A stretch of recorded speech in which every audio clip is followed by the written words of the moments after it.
Ipapamana nyo ang lahat ng ari-arian nyo kasama ang lahat ng perang naipon nyo sa bangko sa inyong ampon na si Maria Carisma Oliveira.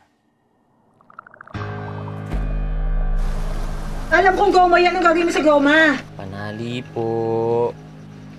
Bakit hindi mo sa akin sinabing walang tulo, anak?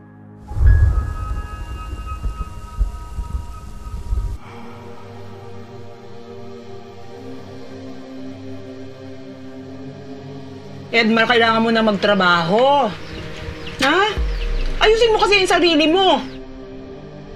Sayang yung gandang lalaki mo na hindi mo man lang magagamit yan. Wala ka kasing ginawa kundi magyakol! Naku, anak!